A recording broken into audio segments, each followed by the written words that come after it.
높은 수익을 올리면서도 세금을 제대로 내지 않는 사치성 업종의 고질적인 탈세 행위를 적발하기 위해 국세청은 그간 강도 높은 세무조사를 실시해 왔는데요. 작년 한 해만 3,632억 원을 추징한 바 있습니다. 그런데 최근 국세청이 또 다른 세금 탈루 혐의자들을 적발했습니다. 양심은 어디에 뒀는지 모르겠습니다. 정희정 기자가 보도합니다. 국세청은 그동안 세금 탈루 가능성이 높은 전문 직종과 현금 수입 업종 등 고소득 자영업자에 대해 지속적인 세무조사를 실시해 왔습니다. 고소득 자영업자란 개인 사업자나 1인 지배가 가능한 개인 유사법인을 말합니다. 그 결과 성실하게 신고하는 고소득 자영업자가 늘어나고는 있지만 일부 사업자는 여전히 벌어들이는 수익만큼의 세금을 제대로 내지 않고 있는 것으로 파악됐습니다. 국세청에 따르면 지난 한 해 동안 세무조사를 받은 고소득 자영업자는 596명, 이들은 총 3,632억 원을 추징당했습니다.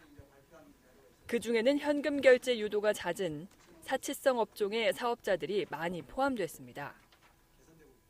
특히 고급 미용실, 고급 피부관리샵, 성형외과, 룸사롱 등 사치성 업소의 경우 2010년부터 현재까지 150곳을 조사하여 탈루세금 1,002억 원을 추징하였습니다.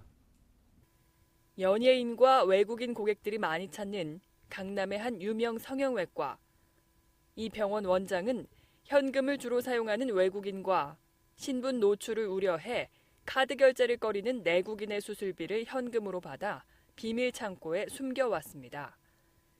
2007년부터 3년간 이렇게 탈루한 수입은 114억 원. 국세청은 이 원장을 적발하고 소득세 등 69억 원을 추징했습니다. 한편 회원제로 운영되던 유흥주점도 적발됐습니다. 수백 명의 여성 접객원을 고용해 주점을 운영해오던 업주는 매출 전표를 다른 업소 명의로 변칙 발행하고 술값은 차명 계좌로 입금받는 수법을 썼습니다. 이렇게 탈루한 수입 금액은 총 34억 원, 국세청은 27억 원을 추징했습니다. 국세청이 이렇게 강도 높은 조사를 통해 고액의 세금을 거두고 있지만 신고 내용을 정밀 분석한 결과 고급 피부관리샵이나 수입 가구점 등의 탈세 행위는 여전했습니다. 일부 사치성 업소는 고가의 상품 등을 판매하여 높은 수익을 올리면서도 여전히 지능적이고 고질적인 방법으로 탈세 행위를 계속하고 있는 것으로 나타나고 있습니다. 이에 국세청은 세금 탈루 혐의가 큰 사치성 업소 30곳, 호화 사치 생활 사업자 10여 명에 대해 세무조사를 착수하였습니다.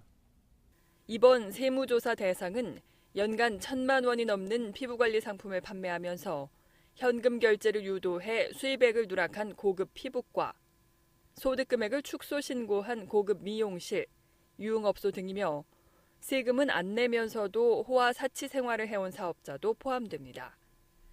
국세청은 이번 조사에서 본인은 물론 관련 기업의 탈세 행위나 기업 자금 유용에 대해서도 엄정한 세무조사를 실시한다는 방침입니다.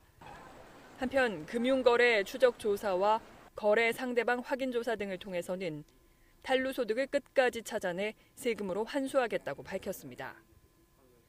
높은 수익을 올리면서도 세금을 제대로 내지 않는 고급 사치성 업소, 탈루 소득으로 호화 생활을 영위하는 사업자에 대해서는 법과 원칙에 따라 엄정한 세무조사를 지속적으로 실시할 것입니다. 반면 성실 납세자에게는 다양하고 실질적인 우대 혜택을 마련해 편안하게 사업에만 전념할 수 있도록 지원을 강화한다는 계획입니다. 국세매거진 정의정입니다.